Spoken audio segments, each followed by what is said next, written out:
Buenas noches, bienvenidos a lo mejor de todo personal. Estas son las historias que han marcado a México y a la sociedad.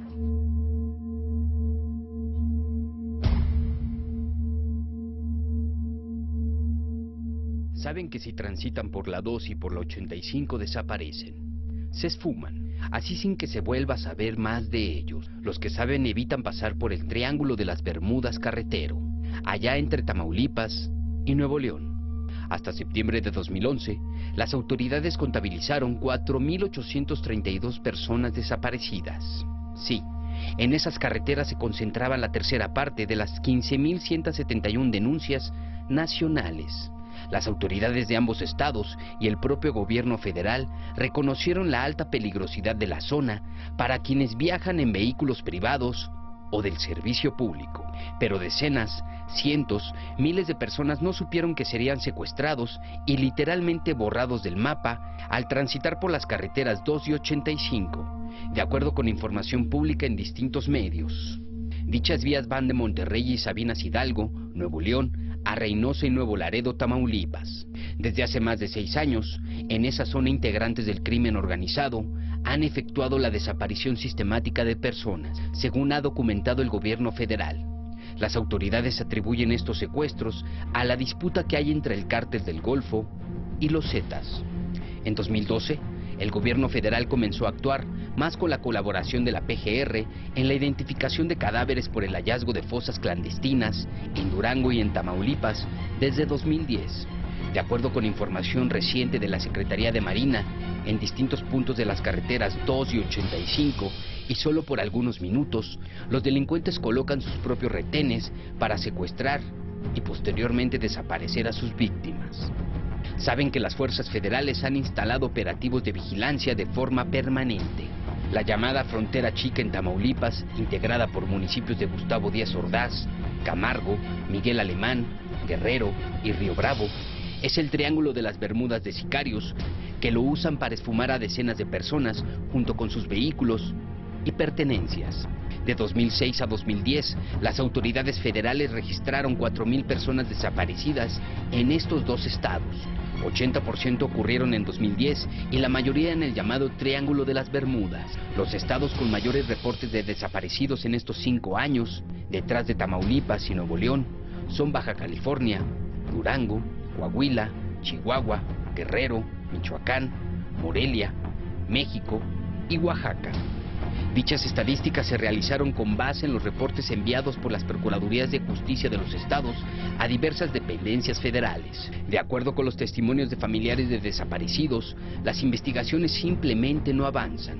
En muchos de los casos, no hay noticias de las víctimas, ni han pedido rescate por ellos, ni las autoridades han dado alguna señal de que estén cerca de encontrarlos. El 90% de los casos de desaparecidos en México no han sido resueltos.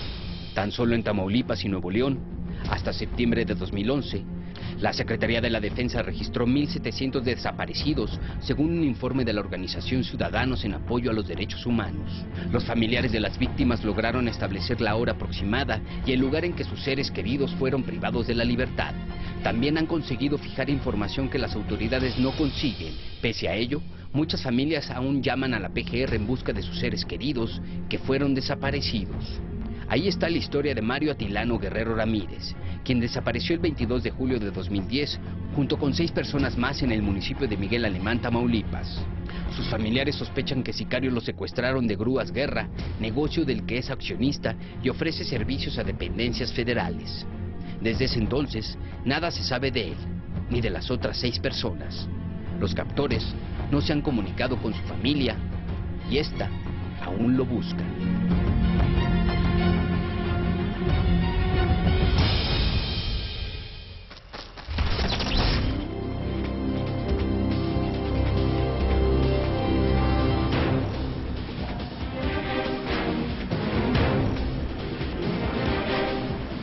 El crimen organizado tiene muchas facetas. Una de ellas es la del robo de vehículos, la del robo de trailers, algo que se ha hecho cotidiano, normal aquí en Nuevo León. Estamos relativamente cerca de la carretera La Náhuac, le llaman, la que va al puente de Colombia, el puente internacional de Colombia, que está a unos kilómetros de aquí. Estamos en el municipio de Sabinas Hidalgo. Esto es un campamento de ladrones de trailers. Así funcionan. Este es el lugar donde, para decirlo de alguna forma, viven estos personajes. Como vemos, Viviana está en medio de la nada. Está en medio de la nada, se roban los trailers en las carreteras, de ahí tratan de deshacerse de la mercancía lo más rápido posible y por supuesto hay que también deshacerse de la evidencia, que es el tráiler. En este lugar los desmantelan y se venden por pedazos, incluso se puede vender como fierro. Vemos aquí a mi lado derecho un hoyo en la tierra.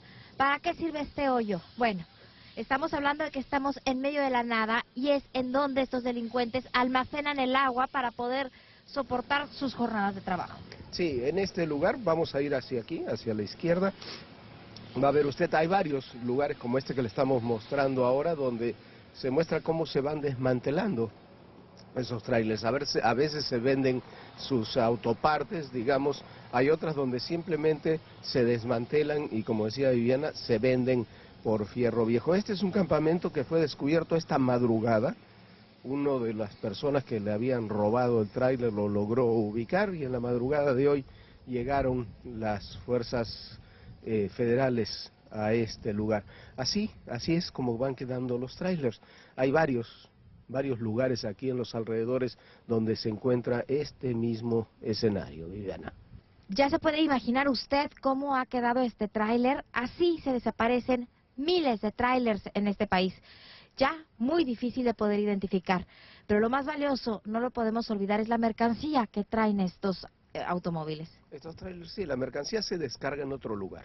Este es un campamento para desmantelar trailers. Aquí es donde se desmantelan los trailers, se van desarmando, como usted ve. Si usted ve, por estas zonas hay por allá también unas camionetas pick-up que están en las mismas condiciones, y allá, al fondo, se ve un tráiler blanco, que es el que aún no había sido desmantelado. Ese tráiler había sido robado hace 4 días y por alguna razón todavía estaba aquí en este lugar. Podemos hablar, Jorge, de redes ya muy importantes para poder desmantelar estos trailers tan rápido.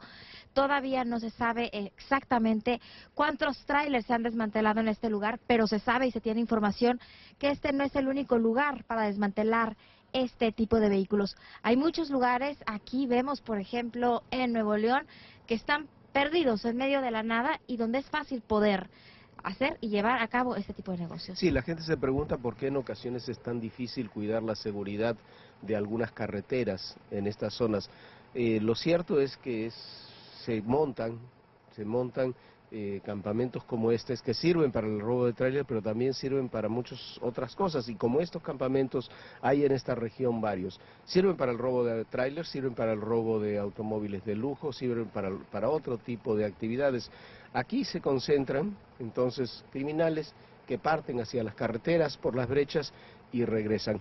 Esta es la zona, esta es la zona donde se vive y se trabajan viven y trabajan este tipo de organizaciones, que explica también en muy buena medida lo difícil, lo complejo que es atacar este delito. Un grupo de sujetos armados y encapuchados abordó un transporte de la línea Autobuses Unidos con rumbo al Distrito Federal. Con palos y tubos golpearon a los pasajeros y dispararon dentro del autobús. El hecho ocurrió en noviembre de 2012 entre las comunidades de Putla de Guerrero y Tlaxiaco, en la región mixteca de Oaxaca.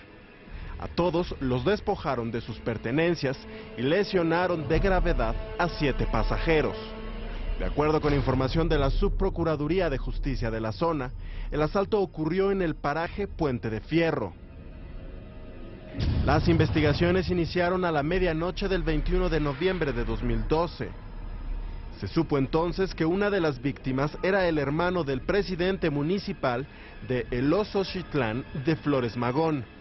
Este asalto viene a engrosar la lista de los ocurridos a últimas fechas, pese a que Oaxaca es uno de los estados menos inseguros de México. Así lo definió el Secretariado del Consejo Nacional de Seguridad Pública en el segundo trimestre de 2012, a través de la Dirección de Análisis Criminal de la Procuraduría General de Justicia del Estado. Se aseguró en un informe que los asaltos en carreteras oaxaqueñas iban en aumento. El municipio más afectado es la capital, Oaxaca de Juárez, con 93% de los casos. En el segundo trimestre de 2012, de acuerdo con el análisis, se cometieron 98 hechos delictivos en carreteras de la entidad. En la región de Valles Centrales ocurrieron 67 delitos, en el Istmo de Tehuantepec, 6, en la cuenca del Papaloapan, 4 y en la Mixteca, 3. El director de la Agencia Estatal de Investigaciones de Oaxaca, Jaciel Vázquez Castro, precisó que en lo que compete a asaltos violentos en carreteras, se reportaron 18 casos en el segundo trimestre de 2012, es decir, de abril a julio.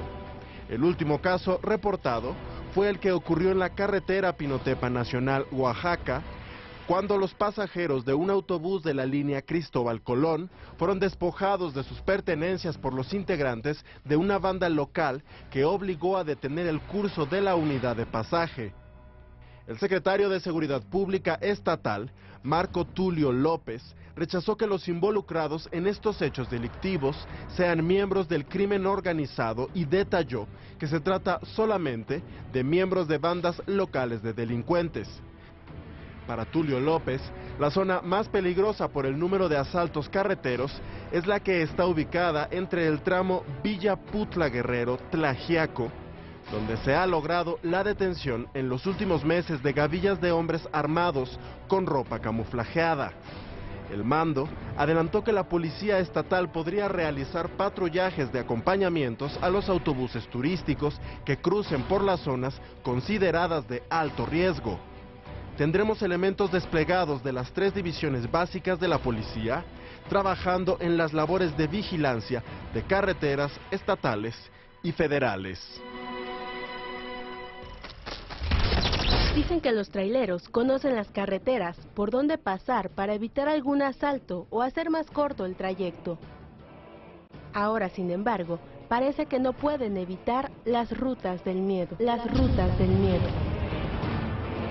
Se ven cooptados por el crimen organizado.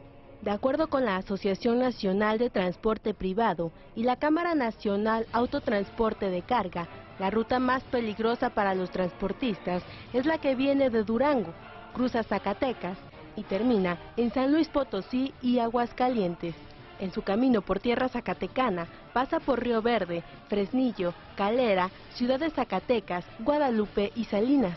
También reportan como peligrosos los tramos de Salinas a Loreto, de Guadalupe a Ojo Caliente y de Taltenango al cruce que va de Jalpa a Juchipila, todos en Zacatecas. Los municipios donde se ha establecido el crimen organizado para asaltar camiones o tráilers que transportan mercancía en el Estado de México son Ecatepec y Nezahualcóyotl, pero también las ciudades de Monterrey, Guadalajara, Culiacán y Chihuahua. La Asociación Nacional de Transporte Privado está preocupada por el alza en el asalto de vehículos de carga, tráilers y camiones o tractocamiones y mercancía en la red de carreteras. Aseguran que cada vez más el crimen organizado lleva a cabo los golpes a los traileros con mayor violencia. Incluso, detallan que los camiones que quedan en manos de la delincuencia organizada son incorporados al mercado negro del transporte de carga. De acuerdo con la Asociación Nacional de Transporte, 7 de cada 10 unidades no están registradas y circulan como piratas. Según la asociación, estas unidades son utilizadas para cometer delitos en otros lugares.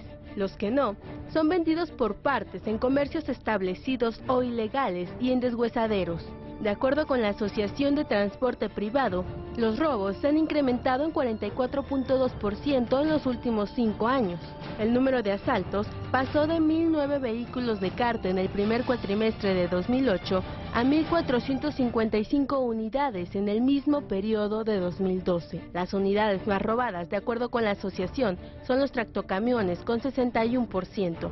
Según Leonardo Gómez Vargas, director general de la Asociación de Transporte Privado, los asaltos se realizan en los 372.000 kilómetros de la red de carretera del país y se realizan con mayor violencia.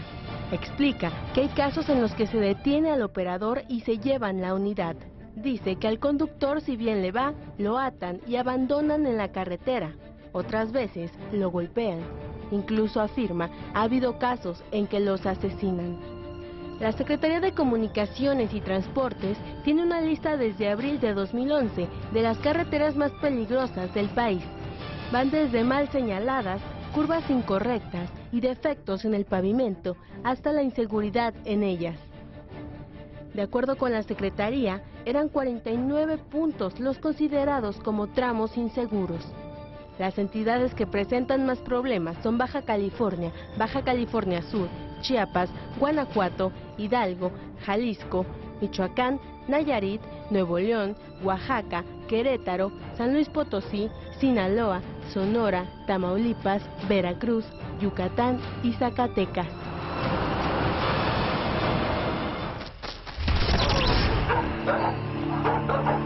Ese sonido hoy causa temor entre algunos vecinos de la colonia Valle de Luces, en la delegación Iztapalapa. Es una trama la de la gente ahorita, es una trama. Yo también, pues a mi familia está entramada, porque tengo hermanas, mi jefa, tengo muchas personas. La razón, 4 cadáveres encontrados en este desolado paraje, devorados por una jauría salvaje. La comunidad sí está un poco contrariada, está con temor. Si bien una jauría podría llegar a asesinar a un ser humano, la inseguridad en la zona levanta otras hipótesis, principalmente entre sus habitantes. Eso no es cierto. Yo siento que eso es mentira, porque a ciencia cierta no son los primeros cadáveres. Ya son 6 con estos 2. Y las autoridades bien saben lo que está pasando. Un perro no te puede abusar. No puedes sacar sus ropas de un ser humano. Y un perro, o sea, estamos conscientes en eso. Ahora sí que sí es una injusticia lo que están haciendo con los perros, porque en verdad no tienen nada que ver. Elementos policíacos apoyan esta versión de los hechos. No fueron perros. Alguien los vino a tirar hasta acá. Están muy cerca las casitas. En toda esta zona hay muchas narcotiendas. La verdad es que eso es falso de la teoría de perros, que supuestamente 4 cadáveres encontraron ahí mutilados. La Brigada de Vigilancia Animal ya capturó a 25 perros que han sido trasladados al Centro de Control Canino de Iztapalapa. Te están llevando a todos los perros que encuentren. Pues yo por eso tengo 2 perritos, mejor los amarré. No se vale que las autoridades buscando animales, echándole las culpas. Pero las investigaciones de la Procuraduría de Justicia Capitalina fueron contundentes. Hoy confirmó que las lesiones de las víctimas fueron causadas por presión, deslizamiento y perforación de los tejidos blandos que corresponden a mordeduras de canes.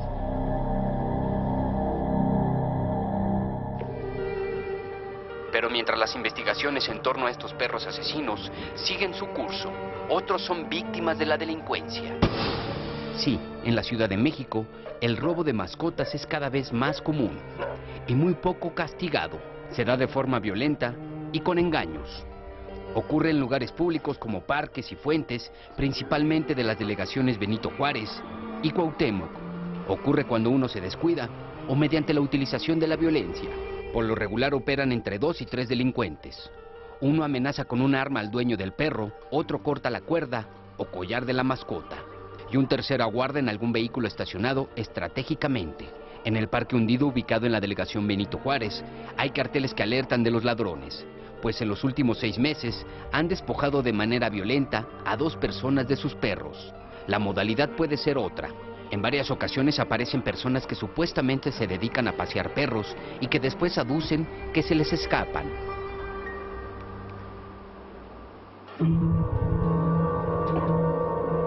Pasadas unas semanas de la desaparición de la mascota, otro individuo se pone en contacto con los dueños y pide dinero por el perro. La mayoría de los que se dedican a robar mascotas, principalmente perros, los utilizan para procrear y después vender los cachorros en tianguis del Distrito Federal, como en el de La Lagunilla. Ahí el precio de los perros pueden oscilar entre los 1,000 y hasta 5,000 pesos o más, dependiendo del cachorro y la supuesta raza. También roban mascotas que puedan utilizarse en peleas de perros, en las que se apuestan fuertes cantidades de dinero.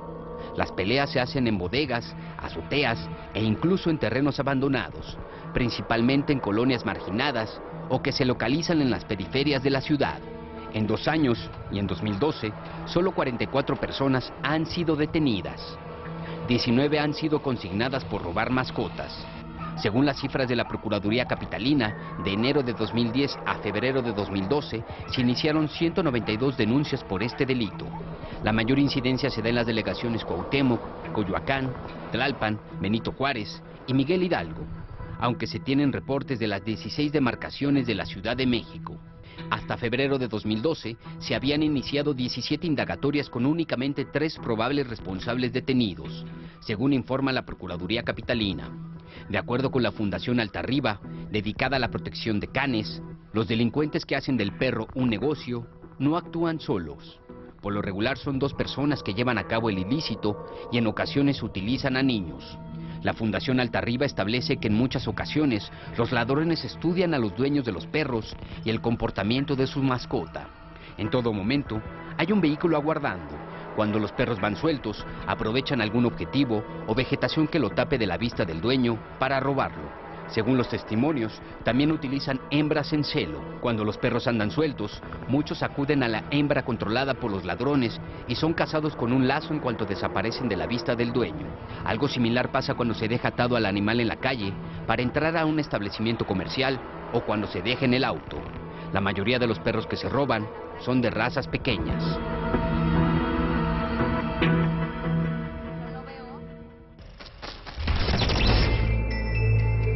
El modo de operar es el mismo. Lo que cambia es la forma como escogen a sus víctimas, para secuestrarlas por unas horas. Los delincuentes eligen a mujeres de entre 25 y 35 años de edad con un vestuario ejecutivo. Las mujeres les hacen la parada y abordan los taxis. Cuadras más adelante, los delincuentes simulan que el auto se descompuso o simplemente se paran. Entonces llegan sus cómplices, que normalmente vienen en 1 o 2 vehículos más y sorprenden a la víctima. Es en ese momento que el secuestro express se hace realidad. A las mujeres las llevan por varias calles y avenidas de la Ciudad de México, las mantienen retenidas de 2 a 4 horas y son obligadas a proporcionar los NIPs de sus tarjetas bancarias. Algunos son muy violentos y golpean a las mujeres, pero en ningún caso hay abuso sexual, afirmó Óscar Montes de Oca, entonces fiscal antisecuestros de la Procuraduría Capitalina, quien ahora es su procurador de averiguaciones previas desconcentradas. Después son despojadas de sus pertenencias, su dinero y bajadas de la unidad. La Procuraduría General de Justicia del Distrito Federal tiene detectadas a 3 bandas que operan entre las 6 y las 9 de la mañana. Desde julio las tiene en la mira y lamentó que operativos realizados por la Policía de Investigación, como el llamado Cazadores, no ha podido erradicar el robo a mujeres en taxis. Los delincuentes atacan a mujeres que abordan taxis en avenidas principales de la capital, como Paseo de la Reforma, Coyoacán y Universidad, entre otras. De acuerdo con las autoridades, los plagiarios operan en grupos de 3 o 4 hombres, incluidos el operador del taxi, que por lo regular trae placas regularizadas y tarjetón autorizado. Las bandas de secuestros express llevan a cabo sus actividades ilícitas principalmente en las delegaciones Benito Juárez, Coyoacán y Cuauhtémoc.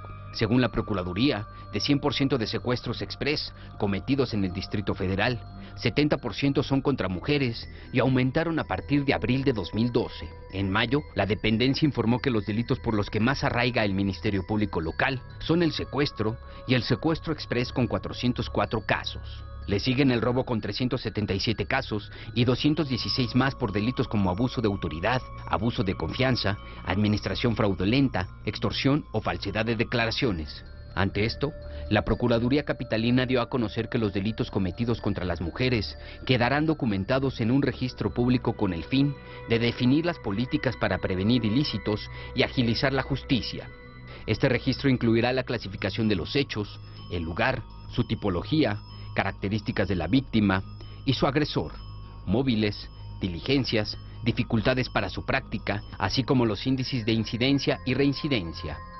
Este registro es parte de las reformas que se hicieron a la Ley de Acceso de las Mujeres a una vida libre de violencia del Distrito Federal. Pero el secuestro express a bordo de taxis no es ninguna novedad.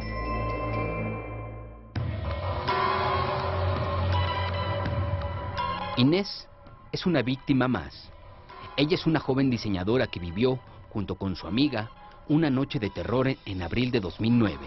Después de salir del cine, en un punto céntrico de la Ciudad de México, tomaron un taxi, aparentemente seguro. Nos subimos en el taxi y comprobamos que llevaba el tarjetón.